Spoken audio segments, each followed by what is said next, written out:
It is safe to say that for many years now, Christmas had stopped being just a celebration. It is now a deadline, especially for Christians.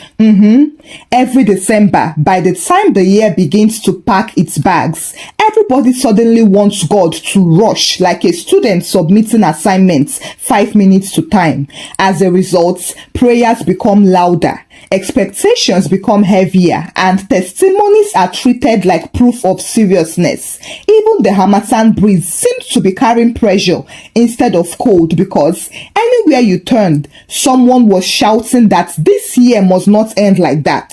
Now, inside this urgency and pressure lived Soteria, a soft-spoken woman with a gentle smile and silent faith. She loved to pray quietly, as she believed that God heard whispers as much as he heard shouts. But unfortunately, Soteria attended a church where whispers were considered suspicious and silence looked like unbelief. Soteria had been married for some years, and everybody loved her because she was kind and always helped others. But they also watched her like a movie that had not finished loading yet, especially because she had no child. See, Soteria had made peace with waiting and trusting God in her own quiet way. But somehow, Christmas season came with its own mouth and started talking loudly on her behalf, because in her church, December was not for rest, but for results.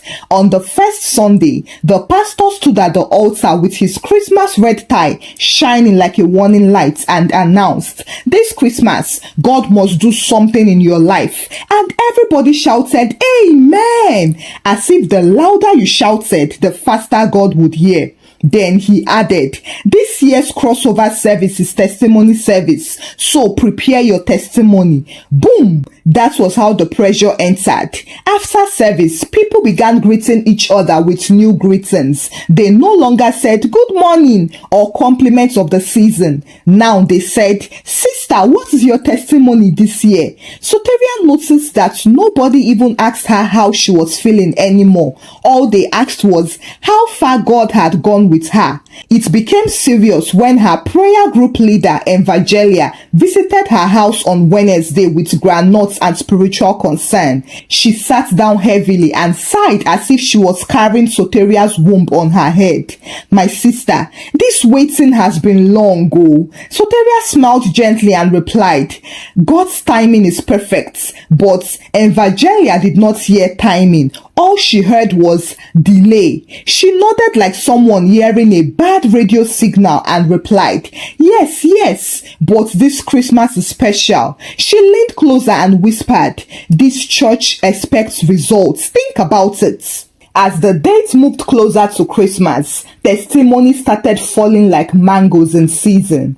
Somebody testified of a new job opportunity that